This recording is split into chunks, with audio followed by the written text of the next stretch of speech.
អា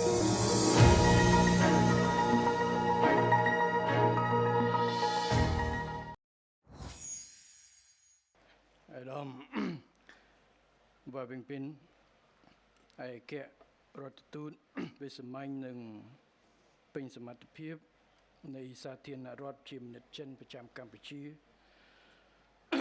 អាដាមលោកជំទាវសមាជិកសមាជិកាព្រឹទ្ធសភារដ្ឋសភារាជរដ្ឋាភិបាលគណៈធិបតីភ្ញៀវកិត្តិយសលោកគ្រូអ្នកគ្រូក្មួយសិស្សានុសិស្សអ៊ំពូមីងបងប្អូនប្រជាពលរដ្ឋនិងអង្គពិធីតមូលជាទីមេត្រី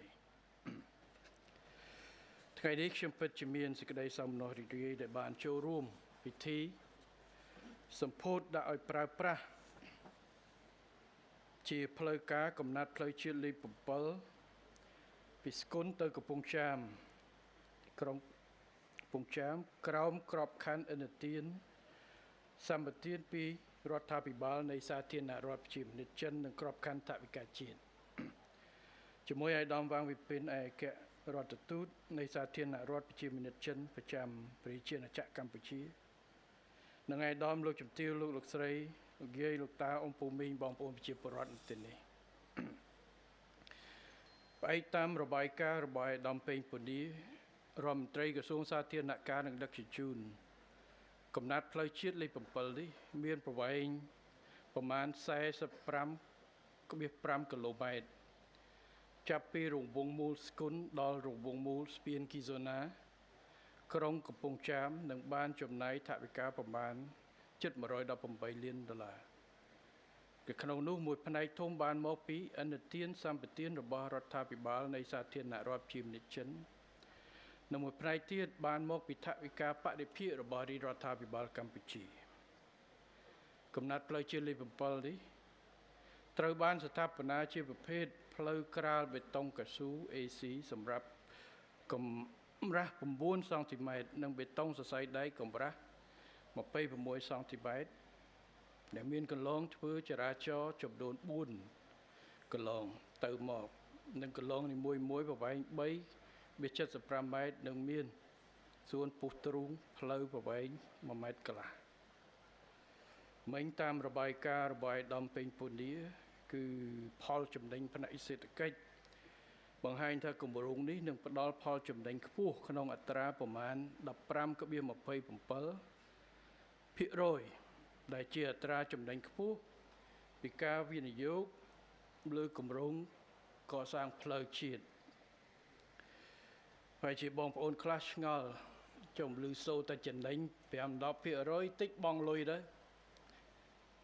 ព្រោះគេកាល់កាឡេចំណេញនឹងភាគច្រើនក្រុមហ៊ុនវិនិយោគហើយគេបង់លុយដោយផ្លូវលបឿនលឿនអញ្ចឹងចុះអា 15% វា 27% នឹងគិតជាចំណេញស្អីទៅព្រោះផ្លូវនេះអត់បង់លុយទេផ្លូវនេះគឺដូចខ្ញុំនិយាយជាកម្ចីនិងបរិភាគរបស់រាជរដ្ឋាភិបាលដែលរដ្ឋវិនិយោគប៉ុន្តែផលចំណេញទៅពីណាទៅប្រជាពលរដ្ឋមិនចេញមកខ្ញុំប្រាប់ចិន្តាថា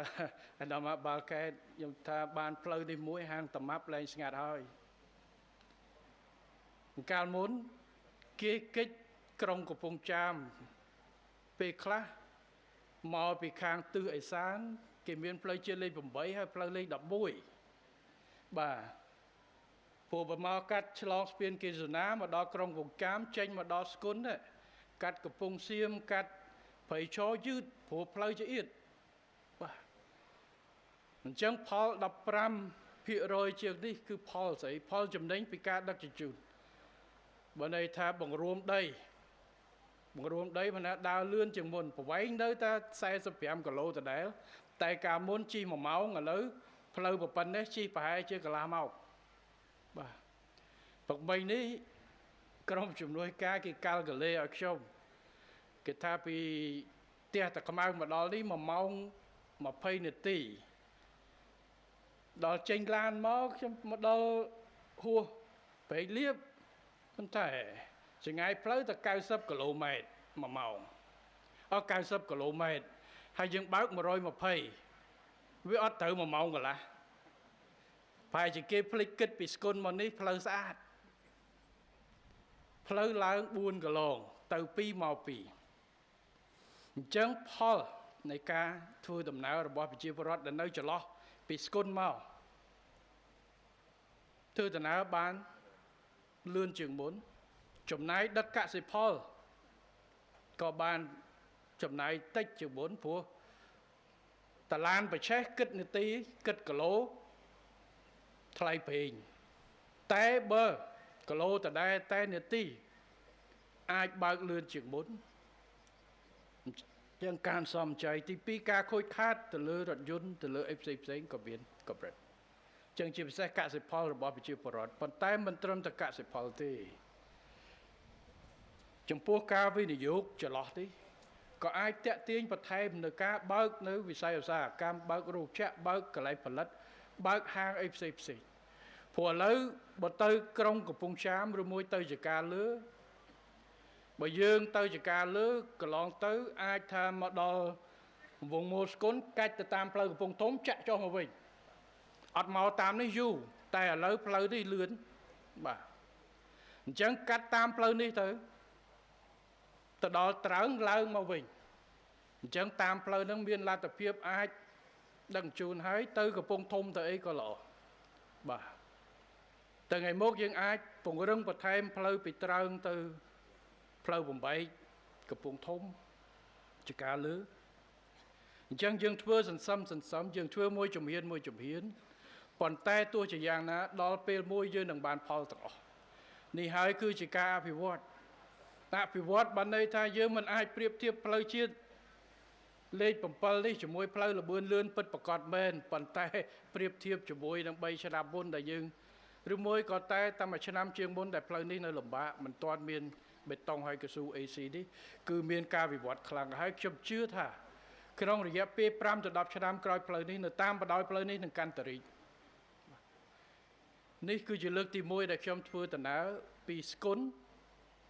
មកកំពង់ចាមតាមផ្លូវគោកតាមពិតមានជំរឿសដែរមកតាមលើតែខ្ញុំព្រឹកនេះសូមគឺថាមកតាមក្រោបចុះចំណាយពេលបន្តិចតែយើងមើលស្ថានភាពតាមផ្លូវពីភ្នំពេញខេត្តកណ្ដាលមកបាធាយ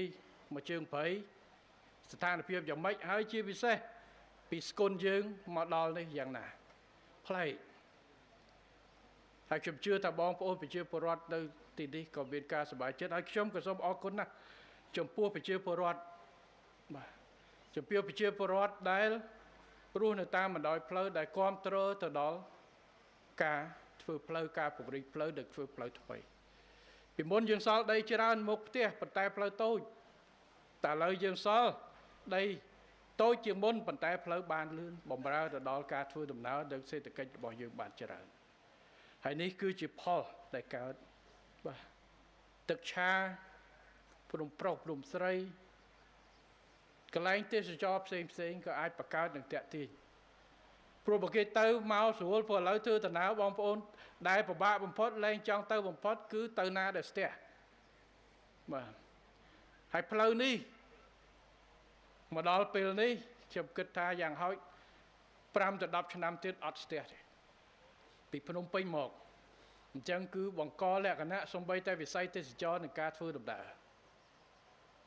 នេះគឺជាផ្នែកនៃផលចំណេញទៅដល់ប្រជាពលរដ្ឋអ្នកនៅតាមចន្លោះផ្លូវនិងអ្នកធ្វើដំណើរប្រើកាត់ផ្លូវនេះហើយជាពិសេសវាលើកទឹកចិត្តឲ្យប្រជាពលរដ្ឋឲ្យអ្នកធ្វើដំណើរបើចង់ទៅផ្លូវជាតិលេខ7កុំរើសតែផ្លូវជាតិលេខ11ឬមួយក៏ផ្លូវជាតិលេខ8សុកចិត្តកាត់តាមស្ពានឥឡូវយើងកំពុងតែអាប់ក្រេតបន្ថែមទៀតនៅផ្លូវជាតិលេខ7ហើយរុញទៅដល់ព្រំដែនឡាវនោះហើយថ្ងៃមុនក្រសួងកសិកម្មរបស់យើងក៏ធ្វើការជាមួយនឹងខាងឡាវក៏បានបើកច្រកបន្ថែមទៀតក្នុងការដឹកទំនិញទៅប្រទេសចិនឆ្លងកាត់អញ្ចឹងថ្ងៃក្រោយជាផ្លូវសេដ្ឋកិច្ចសំខាន់នៃការតភ្ជាប់អញ្ចឹងទាំងអស់នេះគឺជាផលចំណេញហើយខ្ញុំ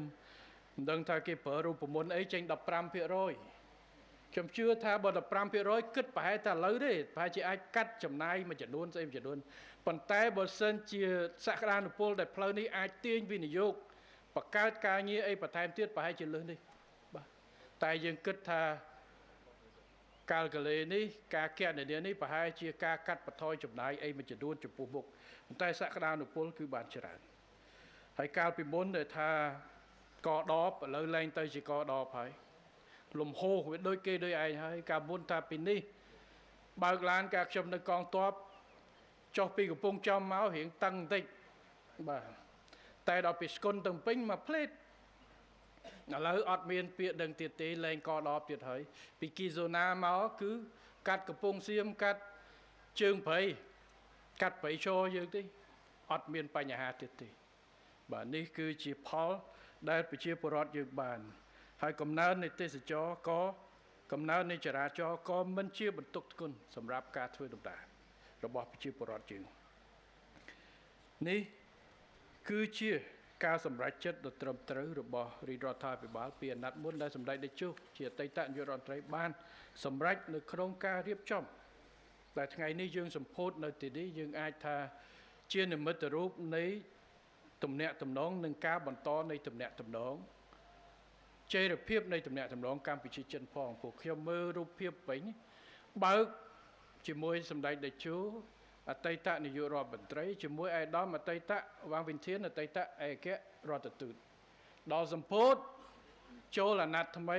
នាយករដ្ឋមន្ត្រីថ្មីនិងឯកអគ្គរដ្ឋទូតថ្មីប៉ុន្តែសមិទ្ធផលនៅដដែលបន្តនៃដំណើរការកសាងហើយមិនចប់តែត្រឹមសម្ពោធផ្លូវជាតិលេខ7ទេមិនដូចឯកឧត្តមពេញពនាបានលើកគម្រោងឆ្នាំ2026-27នឹងយើងធ្វើបន្តតាមទៀតបាទតោះមានកំណត់ផ្លូវច្រើនទៀតដែលត្រូវធ្វើហើយមួយផ្នែកធំគឺពីឥណទានពីសាធារណរដ្ឋជាប្រជាជនហើយក៏ខ្ញុំសូមយកឱកាសនេះក៏សូមអរគុណទៅដល់រដ្ឋាភិបាលទៅដល់ប្រជាជនចិនដែលបានបន្តគាំទ្រនៅក្នុងការវិនិយោគកសាងប្រទេសការវិនិយោគទាំងវិស័យឯកជនផ្សេងៗហើយជាពិសេសការជួយកសាងហេដ្ឋារចនាសម្ព័ន្ធរូបវន្តនេះដើម្បីបម្រើសេដ្ឋកិច្ចនិងជួយសម្រួលលើកកម្ពស់ជីវភាពរស់នៅរបស់ប្រជាជនហើយខ្ញុំសូមអរគុណនៅថ្ងៃនេះ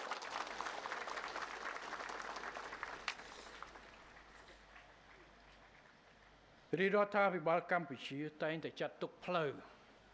គឺជាសរសៃឈាមនៃសេដ្ឋកិច្ចជាតិដែលបន្តផ្ដល់អាទិភាពខ្ពស់ចំពោះការអភិវឌ្ឍប្រព័ន្ធផ្លូវថ្នល់ផ្លូវដែកផ្លូវទឹកផ្លូវអាកាសស្របតាមពាក្យស្លោកមានផ្លូវមានសង្ឃឹមបាទមើលឯកឧត្តមក៏បានលើកកណ្ដឹងដែរបាទទៅតដឹងកូនគេតែគេថាអត់ផ្លូវចប់ហើយមិនបាច់តស៊ូទេតែបើគេថាមានផ្លូវតិចតិចតស៊ូបន្តិចទៅបានហើយបាទហើយពាក្យហ្នឹងមិនមែនតែភាសាខ្មែរបើភាសាអង់គ្លេសគេថា no way តែ no way ចប់បាទតែមានផ្លូវទៅអញ្ចឹងផ្លូវគឺបង្កើតក្តីសង្ឃឹមផ្លូវគឺបង្កើតឲ្យមនុស្សអាចឈានទៅដល់ការចាប់យកឱកាសនិងបង្កើតនៅឱកាសផ្សេងសម្រាប់ខ្លួនឯងអញ្ចឹងអត្ថភាពនៃការរៀបចំកសាងផ្លូវបន្ទាប់ពីមនុស្សគឺជាអត្ថភាពសំខាន់មនុស្សផ្លូវទឹកភ្លើងឥឡូវបច្ចេកវិទ្យាមួយទៀតអញ្ចឹងទាំងអស់នេះគឺជាអត្ថភាពដែលយើងត្រូវធ្វើមិនមែនត្រឹមតែលើกระดาษទេយើងនឹងបន្តហើយផ្លូវមិនមែនធ្វើតែផ្លូវគោកទេ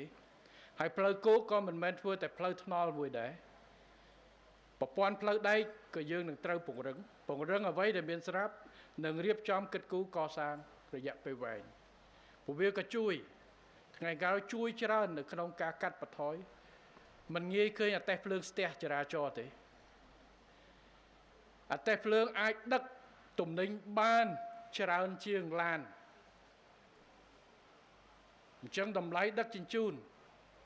ក៏កាន់តែល្អសម្រាប់ជាពិសេសកសិផលរបស់យើងតភ្ជាប់ទូទាំងប្រទេសផ្លូវទឹកយើងក៏នឹងបន្តធ្វើបន្តអភិវឌ្ឍបន្ថែមទៀតជាពិសេសព្រែកជីកហ្វូណន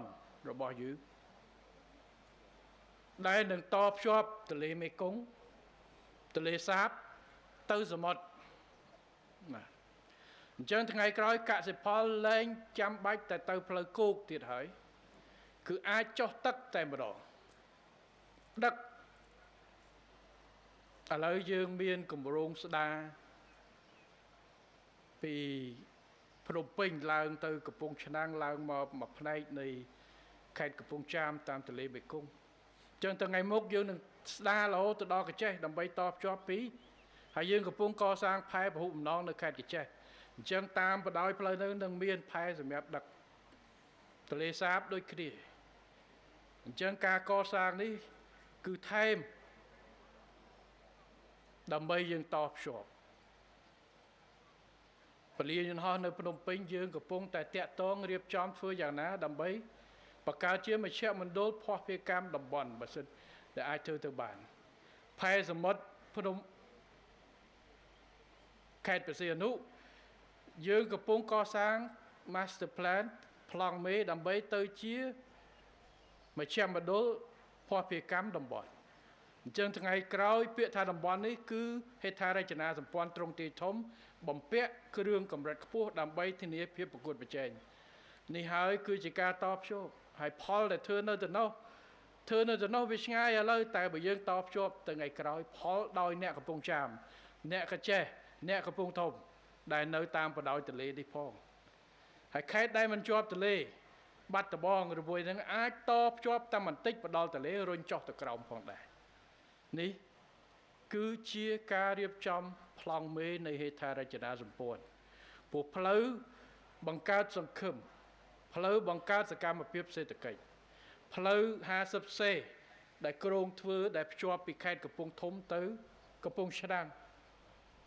ឥឡូវពីផ្លូវជាតិលេខ5ផ្លូវជាតិលេខ6យើងមានការលំបាកបើអត់ចង់ឆ្លងទឹកតលតែយើងធ្វើដំណើរឆ្ងាយ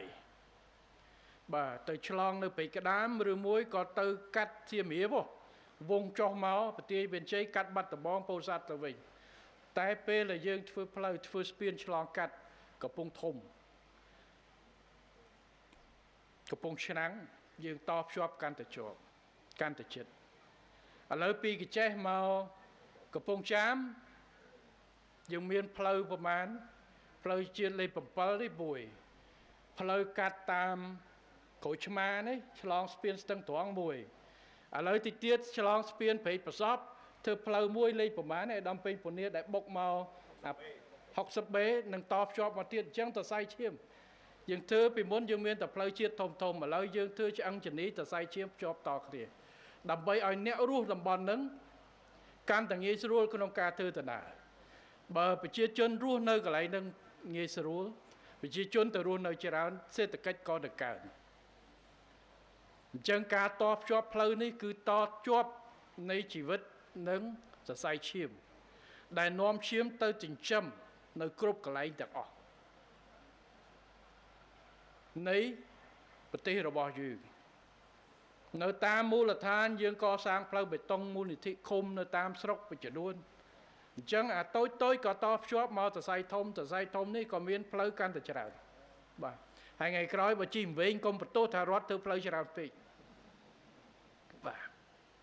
អានឹងរឿងហ្នឹងខ្ញុំលើកច្រើនដងvàឥឡូវនិយាយម្ដងទៀតចុះនៅព្រះវិហារពីស្ទឹងត្រែងទៅព្រះវិហារការខ្ញុំនៅកងទ័ពខ្ញុំជិះឲ្យប៉ូលីសព្រំដែនមួយដឹកផ្លូវបើប្រហែលជាម៉ោងជិតកណ្ដាលទៀតទៅដល់វែងផ្លូវនៅជិតត្បែងដល់បន្ទោសថាប៉ូលីសព្រំដែនអត់ស្គាល់ផ្លូវគេថាមិនមែនខ្ញុំទេមែនមកពីគេធ្វើផ្លូវកស៊ូច្រើនខ្សែកាលមុនខ្ញុំជិះមកដឹងតែផ្លូវកស៊ូមួយហ្នឹងគឺជិះមកត្រង់អត់ខុសទេបន្ទាប់មកគេធ្វើផ្លូវបំបែកមួយទៀតតែនៅដីក្រហមនៅចាំបានជិះមកត្រង់ចាំកស៊ូអាផ្លូវដីក្រហមកុំចូលត្រូវហើយដល់ថ្ងៃក្រោយគេចាក់ទាំងកស៊ូអានោះទៀតវិញបដ ாய் អាហ្នឹងដូចយើងពីដើមនៅស្រុកខ្មែរយើងអត់មែនបើនៅក្រៅប្រទេសគេថាទៅអ្នកឯងយកផ្លូវឈ្មោះនេះបត់ផ្លូវនេះនៅយើងអត់ទេទៅដល់ឃើញភ្លើងស្តុបបត់ឆ្វេងទៅដល់ភូមិហ្នឹងឃើញការ៉ាសាំងបត់ស្ដាំទៅដល់ឃើញដើមពោមួយធំបត់ឆ្វេងដល់ដើមពោគេកាប់បាត់ដឹងទៅណាច្រើនណាស់នៅក្នុងភ្នំពេញនៅតំបន់ភ្នំពេញនៅកន្លែងដែលរីកថ្មីព្រោះកន្លែងខ្លះកាលមុនសើវាលសែនៅក្រៅដល់ឥឡូវទៅសើផ្លូវបេតុងឲ្យផ្ទះឡើងពេញបាទអញ្ចឹងកុំបន្ទោសរដ្ឋាភិបាលថាធ្វើផ្លូវច្រើនតិចនាំឲ្យវិញផ្លូវទី2ការប្រើប្រាស់សូមឲ្យលបឿនលឿនប៉ុន្តែត្រូវគោរពច្បាប់ចរាចរណ៍បាទ អានឹងកាលមុនគេថាដល់ផ្លូវល្អទៅជីបុកជ្រូកទៅប្តឹងសម្ដេចតេជោថាមកសម្ដេចតេជោធ្វើផ្លូវល្អគេបើកលឿនបុកជ្រូកកាលធ្វើឲ្យផ្លូវអត់ល្អឡានអត់បើកលឿនក៏លោកអត់ទេអញ្ចឹងការធានានិងការពង្រីកផ្លូវបន្ថែមដើម្បីអីមិនមែនតែផ្លូវនោះទេឥឡូវយើងមានផែនការមេគ្រប់ជ្រុងជ្រោយស្ដីពីប្រព័ន្ធដឹកជញ្ជូនអន្តរមធ្យោបាយនិងភស្តុភារកម្មកម្ពុជាភស្តុភារកម្មគឺមជ្ឈមណ្ឌលនៃការចែកចាយមណ្ឌលនៃភស្តុភារកម្មដែលអាចជួយសម្រួលបង្កើតសេដ្ឋកិច្ចនេះអញ្ចឹងផែនការងាររបស់យើងគឺយើងមានគ្រោងរៀបចំ11កន្លែងនៅទូទាំងប្រទេសមជ្ឈមណ្ឌល Logistics ភ្នំពេញមជ្ឈមណ្ឌល Logistics បរសីហនុសួន Logistics បវត្តសួន Logistics ប៉ោយប៉ែតមជ្ឈមណ្ឌល Logistics សៀមរាបមជ្ឈមណ្ឌល Logistics កពតមជ្ឈមណ្ឌល Logistics កំពង់ចាមមជ្ឈមណ្ឌល Logistics បាត់ដំបងមជ្ឈមណ្ឌល Logistics ពោធិ៍សាត់មជ្ឈមណ្ឌល Logistics ទីមន្ជ័យនិងមជ្ឈមណ្ឌល Logistics កំពង់ធំអញ្ចឹងតតសៃឈាមហើយសម្រួលដឹកជញ្ជូនហើយត្រូវរៀបចំជាមណ្ឌល Logistics ដើម្បីងាយស្រួលក្នុងការដឹករបស់រួមចែកចាយសម្រួលដល់តម្លៃទំនិញផងអញ្ចឹងថ្ងៃក្រោយគឺបង្កើតសកម្មភាពសេដ្ឋកិច្ចបន្ថែមទៀតតែមិញខ្ញុំបានលើកហើយពីច្រករបៀងដឹកជញ្ជូនពីកម្ពុជាទៅចិនឆ្លងកាត់តាមឡាវដែលយើងទៅចុះហត្ថលេខាពីថ្ងៃ22ខែ6ប្រហែលថ្ងៃប្រហែលជា2អាទិត្យពុតទេដើម្បីយើងបើកច្រកការដឹកជញ្ជូនទៅហើយយើងក៏បាននិយាយជាមួយឡាវក៏អាចដឹកជញ្ជូនមកតាមក្រោមប្រើប្រាស់គ្រប់ព្រោះប្រទេសមួយមានច្រកច្រើនដឹកជញ្ជូនកាន់ល្អបាទអ្នកនៅចិត្តខាងក្រោមកំពង់សោមចេញតាមទឹកទៅអ្នកនៅលើស្ទឹងត្រែងអីអាចងាយស្រួលដឹកទៅចិនជាងចុះមកហើយបើចង់ប្រើទូកចុះមកដល់កាចេះដល់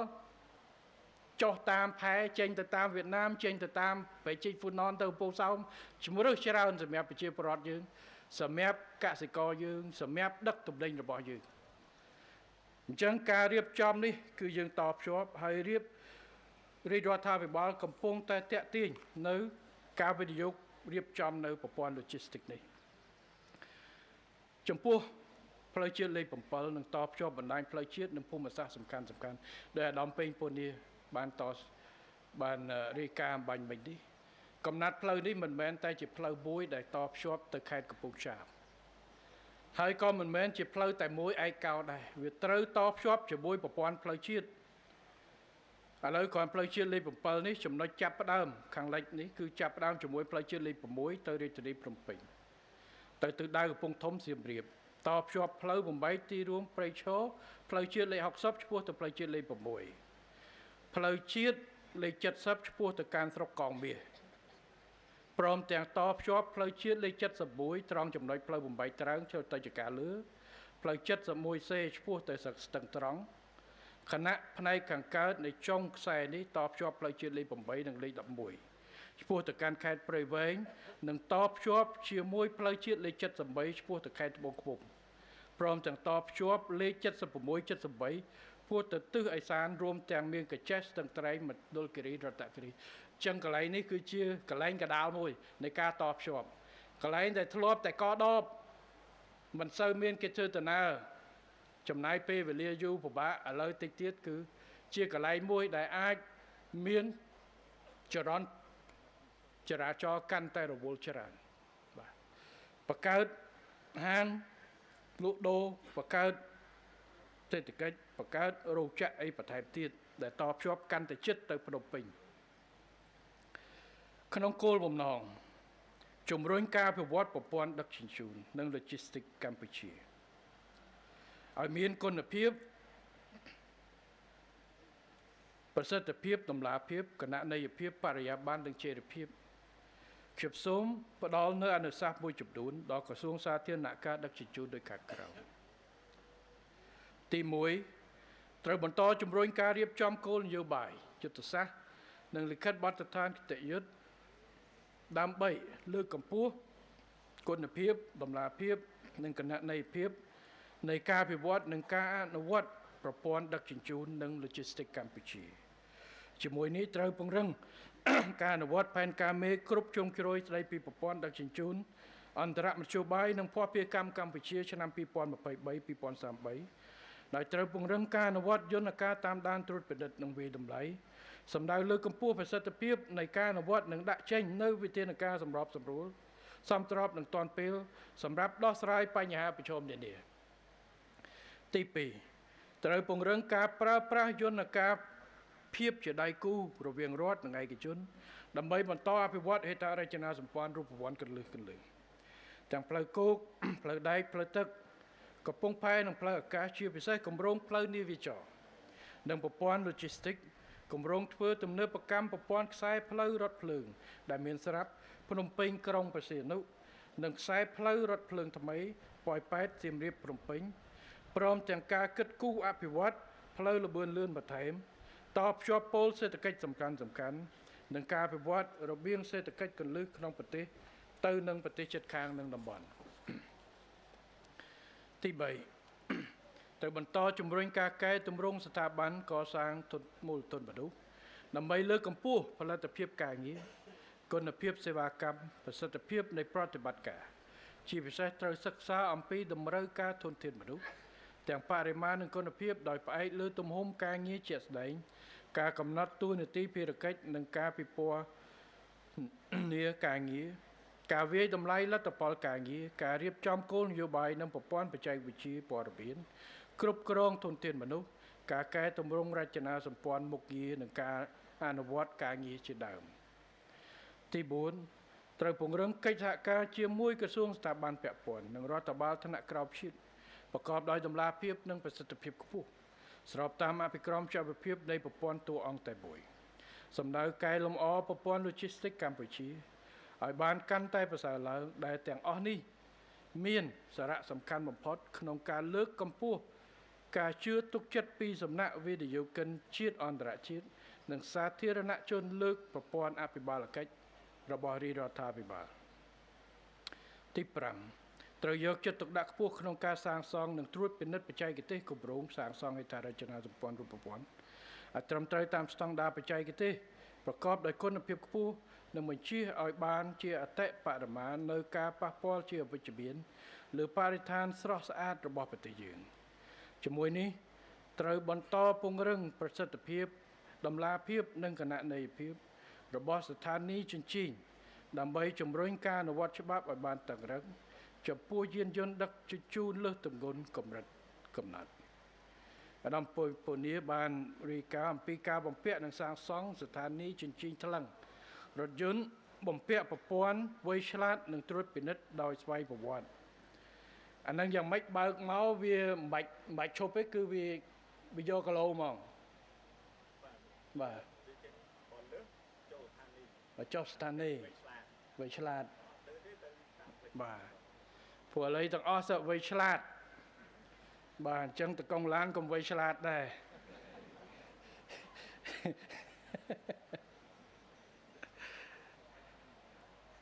ប៉ុន្តែដាក់ទៅអាហ្នឹងត្រូវប្រព័ន្ធភ្លើងអីចូល AI អីចឹងហ៎អ៊ីនធឺណិតអីឲ្យដើរបាទអាហ្នឹងឲ្យដើរគ្រប់កុំឲ្យដាក់ទៅដើរតាមដានអញ្ជើញអត់ដើរទម្ងន់ស្រួលបួលអត់ទេនឹងការជួយជាពិសេសការដឹកជញ្ជូនតើយើងធ្វើម៉េចជួយថែរក្សាទាំងអស់គ្នាពិតណាក្រុមហ៊ុនដឹកជញ្ជូនត្រូវការចំណេញប៉ុន្តែចំណេញនៅក្នុងក្របខ័ណ្ឌដែលច្បាប់អនុញ្ញាតព្រោះច្បាប់ធ្វើឡើងមិនមែនដើម្បីគៀបកប្រជាជនទេច្បាប់ធ្វើឡើងដើម្បីរក្សាតុល្យភាពឈ្នះអ្នកដឹកទំនិញក៏អាចដឹកបានឥឡូវយើងច្បាប់ថ្មីនេះយើងតម្លើងគីឡូពី50តោនរហូតដល់60ហ៎ពី40តោនទៅដល់60បាទដោយសារគុណភាពតែ50ហ៎50យ៉ាខ្ញុំប្រកាសខុសវា40ទៅ50តោនអញ្ចឹងលើស10តោនបាទអញ្ចឹងបានន័យជួយសម្រួលការដឹកជញ្ជូនទៅដល់អ្នកដឹកជញ្ជូនប៉ុន្តែសូមឲ្យអ្នកដឹកជញ្ជូនជួយថែផងកុំឲ្យ40តោនដាក់50ដល់តឡើង50ឡើង60ស្តង់ដារបូក10អត់ទេដើម្បីយើងថែទាំងអស់គ្នាព្រោះអាទម្ងន់រថយន្តហ្នឹងវា អានឹងឯងមុនឯកឧត្តមសុនចន្ទថុលថាគុណប្រមាណនោះមួយតោនហ្នឹងគុណទៅចេញស្មើនឹងប្រមាណនៅលើផ្លូវបច្ចេកទេសបាទហើយអាស្រ័យទៅលើកង់ហ្នឹងកង់ប្រមាណបាទអញ្ចឹងគឺច្បាប់មានគិតគូរហើយឡានក្រុមហ៊ុនដឹកជញ្ជូនអ្នកដែលជួលគេដឹកជញ្ជូនកសិផលកន្លែងខ្លះយើងមានភាពបត់បែនសម្រាប់កសិផលនៅក្នុងច្បាប់ក៏ផ្ដល់ភាពបត់បែនសម្រាប់ក្រសួងស្ថាប័នជំនាញគិតគូរប៉ុន្តែទំនិញផ្សេងទៀតអានឹងត្រូវគិតគូរការអនុវត្តឲ្យច្បាស់ហើយធ្វើយ៉ាងម៉េចដើម្បីថែហើយឃើញក្រសួងសាធារណការដឹកជញ្ជូនក៏បានខិតខំពង្រឹងនៅកិច្ចការគេនេះសូមឲ្យមានចីរភាពព្រោះបើធ្វើទាំងអស់គ្នាទៅវាស្រួលហើយយើងមើលតើប្រព័ន្ធ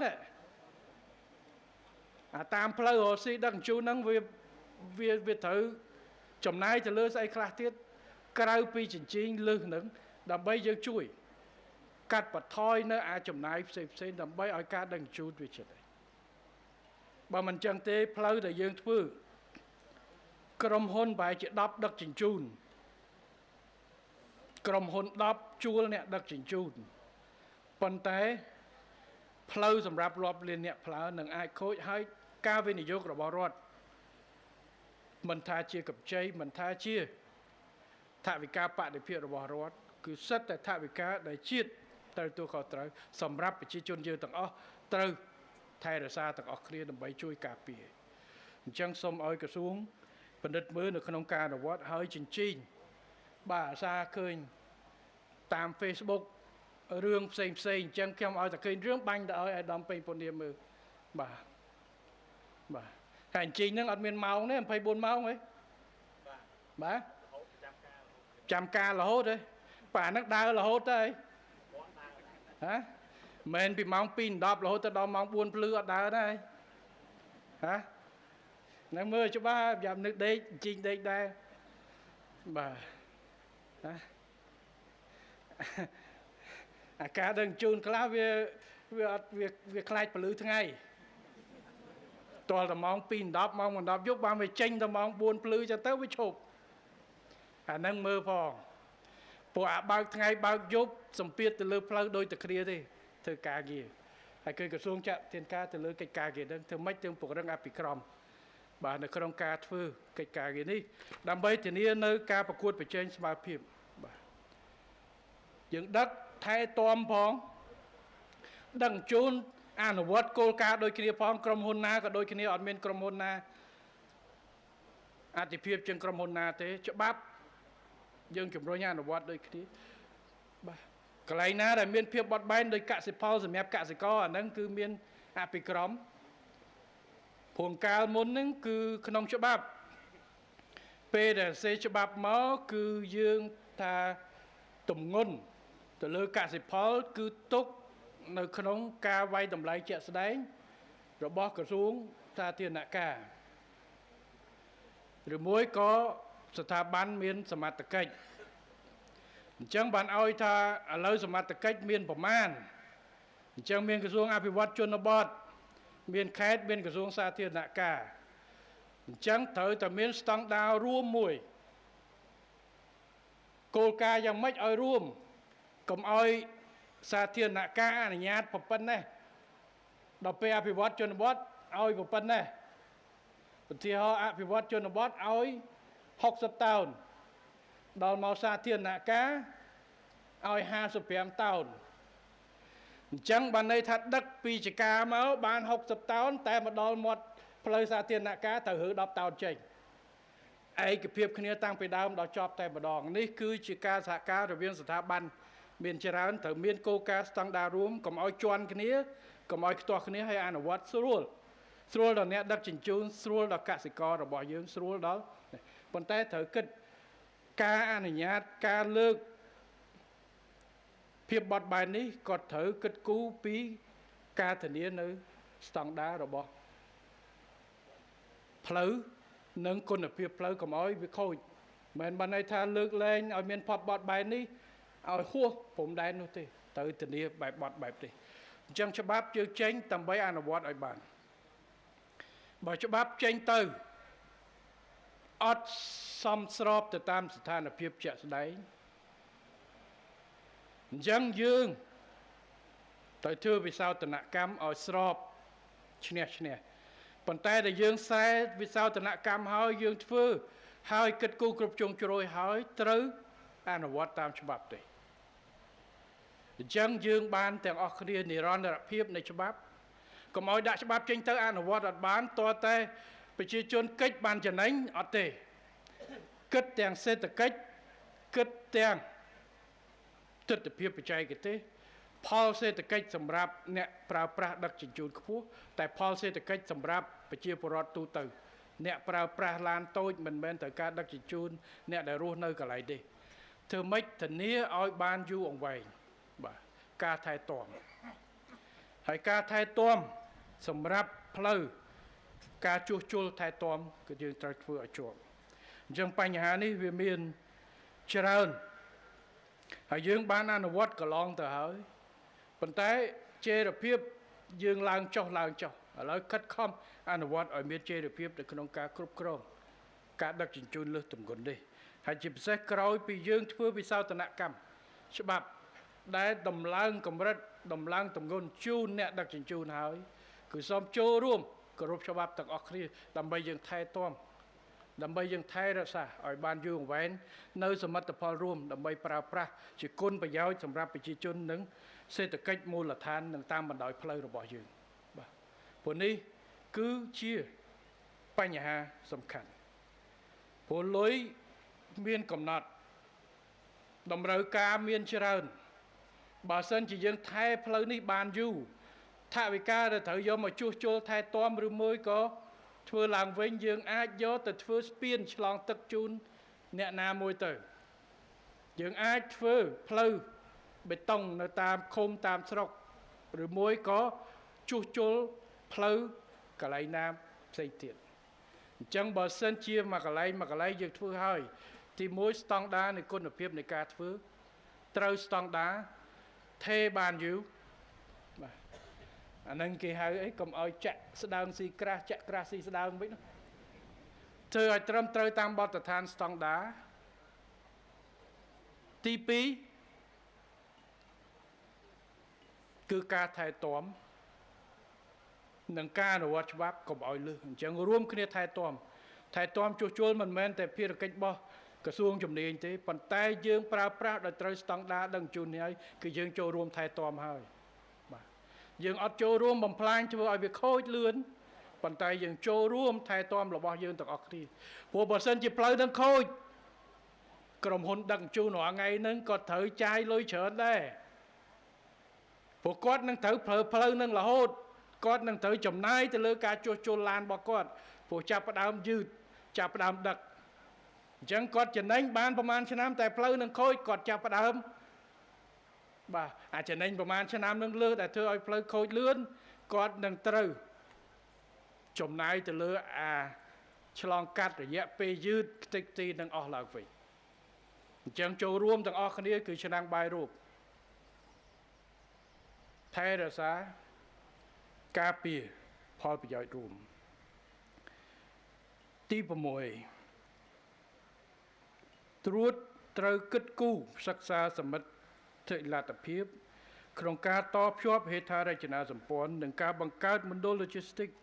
សម្រាប់ភូមិភាគឦសានដែលជាជង្រុកផលិតផលកសិឧស្សាហកម្ម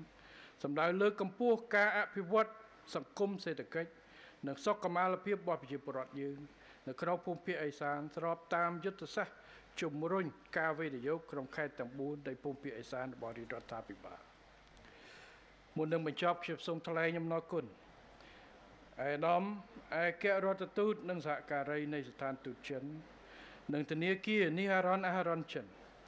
ដែលបានសហការជំរុញរំហូរហិរញ្ញប្បទានរបស់រដ្ឋាភិបាលចិនសម្រាប់ការស្ដារសាងសង់និងអភិវឌ្ឍផ្លូវស្ពាននៅកម្ពុជាឲ្យប្រព្រឹត្តទៅដោយរលូននិងឆាប់រហ័សខ្ញុំក៏សូមកោតសរសើរដល់ក្រុមហ៊ុនសាជីវកម្មស្ពាននិងថ្នល់ចិន CRBC ដែលជាក្រុមហ៊ុនសាងសង់និងក្រុមហ៊ុនគួងជូអានវ៉ាន់អានដែលជា ក្រុមហ៊ុនត្រួតពិនិត្យបច្ចេកទេសចំពោះការខិតខំបញ្ចប់ការកសាងកំណត់ផ្លូវជាតិលេខ7ស្គុនកំពង់ចាមស្ថាពរតាមការគ្រោងទុកហើយខ្ញុំសូមយកឱកាសនេះជាថ្មីម្ដងទៀតអំពាវនាវដល់បងប្អូនប្រជាពលរដ្ឋអ្នកធ្វើដំណើរសូមចូលរួមគោរពច្បាប់ចរាចរណ៍ទាំងអស់គ្នានិងថែរក្សាទ្រព្យសម្បត្តិជាតិតាមរយៈការបើកបរក្នុងល្បឿនកំណត់ប្រកបដោយការប្រុងប្រយ័ត្ននិងជៀសវាងការផ្ទុកលើសទម្ងន់ដែលបណ្ដាលឲ្យខូចខាតផ្លូវស្ពានជាទីបញ្ចប់ជាមួយនឹងការប្រកាសដាក់ឲ្យប្រើប្រាស់ជាផ្លូវការកំណត់ផ្លូវជាតិលេខ7ស្គុនកំពង់ចាមក្រោមក្របខ័ណ្ឌឥណទានសម្បទានពីរដ្ឋាភិបាលនៃសាធារណរដ្ឋប្រជាមានិតចិននិងក្របខ័ណ្ឌថវិកាជាតិខ្ញុំសូមជូនពរឲ្យដំលោកជំទាវលោកស្រីសមាជិកសមាជិកានៃអង្គពិធីសូមមានសុខភាពល្អបរិបូរណ៍សុភមង្គលក្នុងគ្រួសារនិងសម្រេចបានជោគជ័យលើគ្រប់ភារកិច្ចការងារនិងសូមប្រកបដោយពុទ្ធពរនិងពរទាំង5ប្រការគឺអាយុវណ្ណៈសុខៈពលៈនិងបដិពានៈកំបីគ្លៀងគ្លាតឡើយសូមអរគុណថ្ងៃនេះលឿនដោយសារអត់មានបើកបិទវងកញ្ចក់និយាយតែពីរឿងផ្លូវហើយថ្ងៃនេះក៏សូមជូនយុវជនកាយរិទ្ធយុវជនកាកបាទក្រហមសហភាពសហព័ន្ធយុវជនកម្ពុជាយុវជនសមាគមអមតយុវជនគណៈបកយុវជនស្រឡាញ់សន្តិភាពសមាគមសិស្សនិស្សិតបញ្ញវន្តក្មេងវត្តសមាគមរាជសីសមាគមនារីដើម្បីសន្តិភាពសរុប850នាក់ម្នាក់ថវិកា20000រៀលជូនក្មួយសិស្សានុសិស្ស1350នាក់ម្នាក់ទទួលបានសភៅ2ក្បាលប៊ិចម្ដាមនិងថវិកា10000រៀលជូនលោកគ្រូអ្នកគ្រូ238នាក់ម្នាក់ថវិកា50000រៀលជូនវិទ្យាល័យហ៊ុនសែនព្រៃតតឹងវិទ្យាល័យស្រេងគឹមវិទ្យាល័យលវាមួយវិទ្យាល័យថវិកា2លានរៀលជូនសាលាជ្រុកស្រុកព្រៃឈរសាលាស្រុកជើងព្រៃមួយអង្គភាព2លានរៀលជូនក្រុមគ្រូពេទ្យប្រចាំការអង្គពិធីថវិកា5លានរៀលហើយជូនក្រុមតន្ត្រីសម័យថវិកា10លានរៀលផងដែរ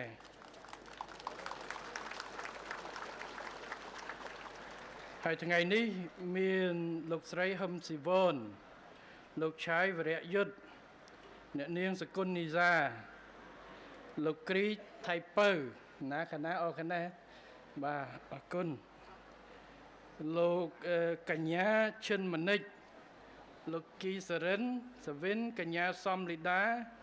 លោកម៉ៅហាជីអ្នកនាងកៅច័ន្ទសម្ផស្សលោកពៅពិសិដ្ឋអ្នកនាងរដ្ឋរចនាលោកខេមឈ្មោះអីពិតប្រកបវ៉េហ៎ប៉ុនសុកនរិទ្ធហ៎ឈ្មោះអី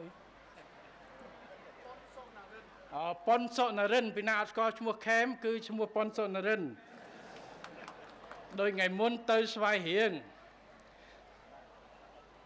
សោកណាតបោះពាក់មី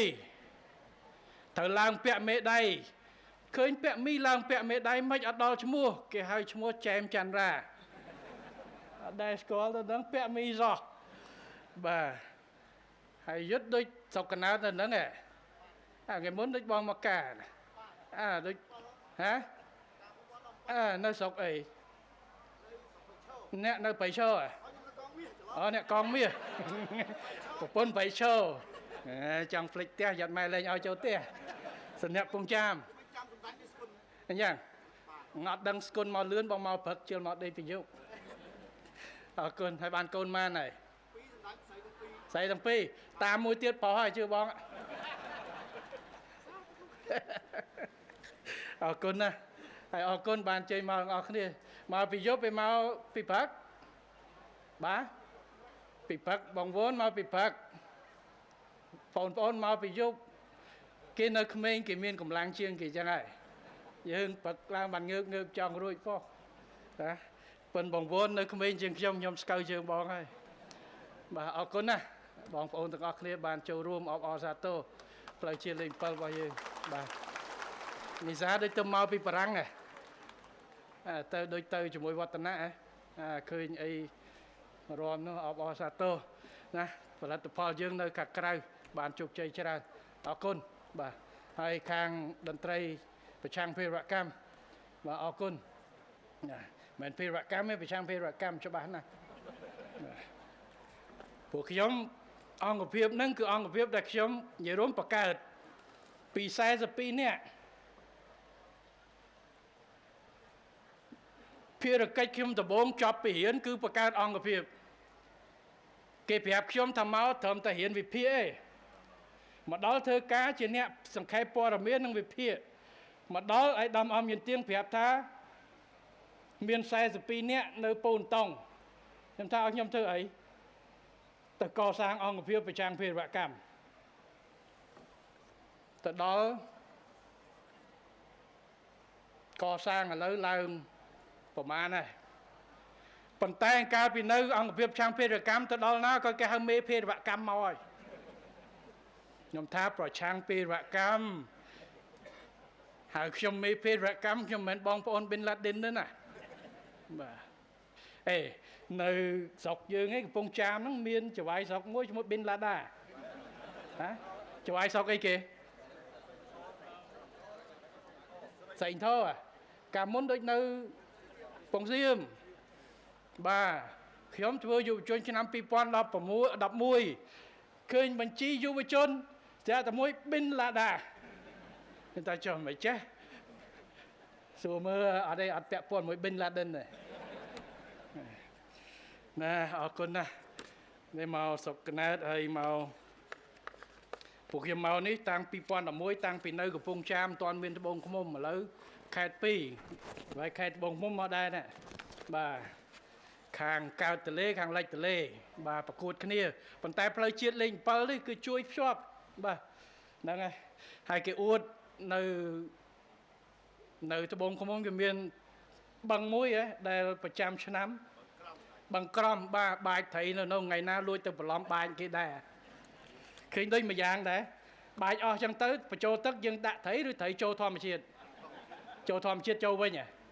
បាទហើយឆ្នាំនេះគេថាត្រីច្រើនបាទត្រីច្រើនត្រីអភិរក្សហ្នឹងទៅក៏កាន់តែឡើងមកបាទថ្ងៃមុន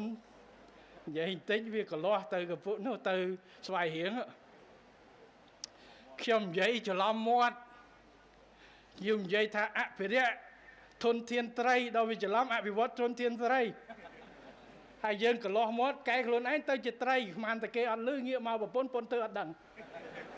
ក៏អត់ដឹងក៏អត់សើអញ្ចឹងយើងថាអូរួចព្រោះវាត្រឡប់វាមិនត្រឡប់វាផ្លត់មាត់យើងកន្លែងនិយាយលេងដល់រៀបឡើងកប៉ាល់ហោះប៉ុន្តែខ្ញុំលឺបងឯងនិយាយដែរតាដល់ទៅសួរអេបាល់ខេតហើយប្រពន្ធគេថាខ្ញុំក៏លឺសំដែងនិយាយដែរតែពួកខ្ញុំខំទប់មិនសើចអរគុណណាស់ថ្ងៃនេះថ្មីម្ដងទៀតបាទក៏សូមអរគុណទៅដល់ណែនាំលោកជំទាវលោកស្រីហើយបងប្អូនទាំងអស់អ្នកកំពង់ចាមបាទមកទាំងពីកំពង់សៀមមកពីបៃឈរជើបៃមកដើម្បីអបអរសាទរនឹងចូលរួមពីកន្លែងផ្សេងគឺសមិទ្ធផលរបស់យើងរួមហើយអញ្ចឹងសូមបន្តបាទជូនពរបន្តការអភិវឌ្ឍហើយធ្វើដំណើរត្រឡប់ឲ្យបានសុខសុវត្ថិភាពតាមផ្លូវបាទសូមអរគុណច្រើន